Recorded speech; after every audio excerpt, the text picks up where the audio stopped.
Octobre 1934. La dernière révolte. On est en 1934 et un nouveau Jax est nommé à la tête de Boquette. Il vient d'une ENP, une école nationale professionnelle. C'est un type d'école à l'époque qui était assez semblable aux arts et métiers, mais qui elle formait des techniciens, alors que les arts formaient eux des contremaîtres. Ce Jax, c'est un homme au parcours étrange. Un ancien prof d'anglais, très volontaire, colérique, beau parleur, un grand amateur de phrases ronflantes. Il est totalement dans la main du ministère, et il compense sa méconnaissance des trads par des brasses interminables. Il faut bien voir qu'à l'époque, les traditions sont bien plus rudes qu'à l'heure actuelle. Il arrive que les anciens rudoient rudement les petits pendant la période des usinages, y compris physiquement. Alors quand le nouveau directeur voit ça de loin, ajouté à toute une série de coutumes bizarres qu'il veut surtout pas essayer de comprendre, il décide, un beau matin, de faire poser dans le cloître une grande affiche sur laquelle il est marqué en lettres majuscules « Les brimades sont interdites ». Signé le directeur. Bon, évidemment, l'affiche, elle reste pas en place très longtemps. Juste assez pour que tous les PG aient le temps de la voir, et ensuite elle finit bruyamment déchirée devant les caniches affolées. Les caniches, c'est les surveillants en Argats de l'époque. Et après ça, les PG continuent leurs usines tranquillement. Bon, sauf que le Jax, lui, qui a encore pas très bien compris dans quelle école il a été parachuté, tient à faire respecter son autorité. Il se fâche tout rouge, et il convoque la promo ancienne pour lui faire un grand laïus. Les anciens sont peu convaincus, et ils décident d'accueillir ce Jax téméraire par une marche des blosses. Alors en 1934, les PG portent tous des sabots aussi appelés les blosses.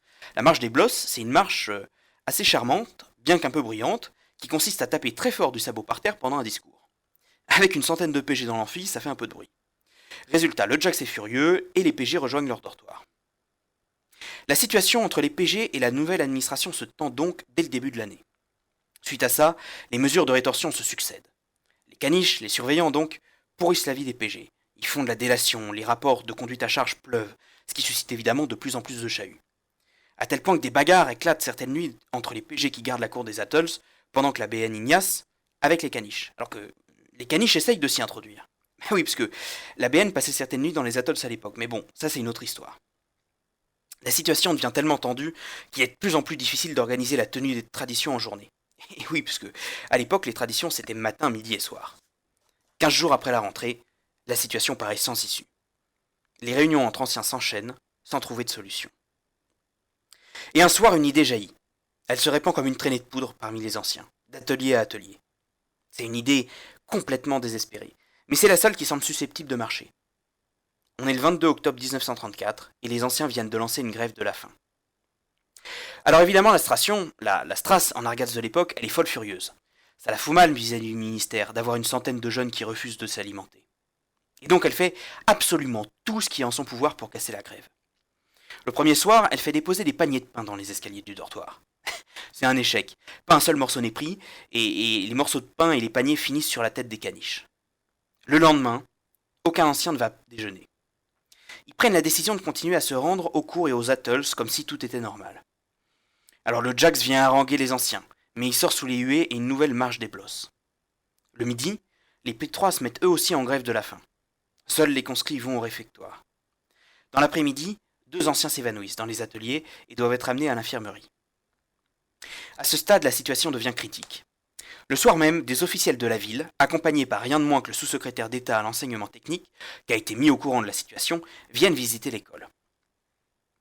Le ministre fait devant la promotion ancienne un grand discours, qu'il conclut en imposant un vote à bulletin secret pour ou contre la poursuite de la grève de la faim, évidemment en espérant très fort obtenir une majorité contre. Il y a 90 PG dans l'amphi. Et sur les 90, il y en a 85 qui sont pour la continuation. Il n'y en a pas plus de 5 contre, et encore avec des réserves. Le ministre prend un nouveau discours, perd petit à petit pied, et les gazards sont de plus en plus moqueurs. Et là, c'est le drame. En plein discours, il demande à ce que le grand drapeau noir des Gads, le Drabzar, en place comme toujours au fond de l'amphi, soit retiré de la salle. C'est une injure, et les anciens foudrages se déchaînent et se lèvent, en faisant claquer les pupitres. Le secrétaire d'État doit s'enfuir de l'école sous les huées. Et là, second drame. C'est à ce moment que le major des conscrits arrive en amphi. Et il annonce qu'après un vote à l'unanimité, sa promotion a décidé de déclencher aussi la grève de la faim par solidarité. Tout le monde monte dans les dortoirs. Ça fait 36 heures que personne n'a rien mangé. À 5 heures du matin, le lendemain, réveil général. Le Jax parcourt les dortoirs pour annoncer que sur décision du ministre, tous les anciens sont renvoyés de l'école jusqu'à nouvel ordre. Et qu'ils seront plus tard rappelés individuellement quand l'administration le jugera bon. Tous les anciens doivent avoir quitté Angers au plus tard à 20h. La stupéfaction est totale. Les anciens prennent leurs affaires et en partant, un Gads prend le drapzar, le drapeau des Gads, pour l'emporter avec lui dans un étui. Le Jax le voit, essaye de lui arracher, ils se battent en plein cloître. C'est le bordel. Le camarade sera par la suite l'un des saqués. Les conscrits ouvrent les fenêtres de leur dortoir, surpris de voir un convoi s'organiser sous leurs fenêtres. Ils s'échangent quelques mots avec les anciens et d'un coup, ils comprennent ce qui arrive. Ils commencent à huer le directeur, qui du coup presse les anciens de partir. Les anciens entonnent le couplet Larins, auquel les conscrits répondent par le couplet Fraternité et par d'autres chants qui accompagnent les anciens dans leur exil. La montée vers la gare est un calvaire. Les anciens se sentent humiliés en défilant dans les rues encadrées par la police. À midi, ils arrivent à la gare et recommencent pour la première fois à se nourrir.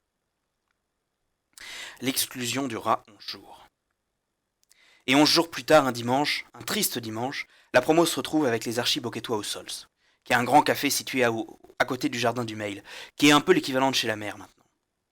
Les archis viennent de passer des jours entiers en réunion avec le Jax et les représentants du ministère. Les réunions ont été rudes, et elles ont dû plusieurs fois être stoppées en urgence avant que les participants n'en viennent aux mains. La direction de l'enseignement technique fait du chantage. Soit les PG reviennent immédiatement à l'école dans le calme, abandonnent les brimades corporelles et acceptent que 3 de leurs membres soient définitivement déplacés dans un autre campus, soit elles menacent, tout à fait arbitrairement, de lourder les 10 premiers et les 10 derniers de la proms, en plus des 3 anciens cités, Sardet, Cheval et Gros. Après de longues réflexions, les anciens capitulent. Un adieu long et pénible s'ensuit, avant que les 3 camarades ne s'en aillent et que le reste de la promo ne retourne à l'école. Suite à ça, la vie à Boquette reprend tant bien que mal. Les examens de tradition se passent normalement. Et oui, parce que à l'époque, les traditions se concluaient par un vrai examen, mais bon, ça c'est une autre histoire. Les tensions restent vives entre l'astration et les PG tout au long de l'année. Certains camarades repérés pendant la grève voient s'accumuler progressivement sur leur tête des notes de conduite catastrophiques. Sur les 90 anciens initiaux, 66 seulement sortiront avec le diplôme. Évidemment, parmi les saqués, on compte une partie de l'estimé de l'ABN. Parmi ces anciens, il y en avait un, Jacques Guilloux, qui a couché cette histoire sur le papier, dans un livre qui est mythique pour les Gads et qui s'appelle Un siècle sous les cloîtres du Ronceret, en 1956. Et l'archi Guilloux conclut cette histoire par les mots suivants. Je ne pus m'empêcher, depuis plus de 20 ans, de songer, quand revient l'automne, à ces jours déplorables, mais qui ont certainement cimenté, entre les participants, des souvenirs impérissables.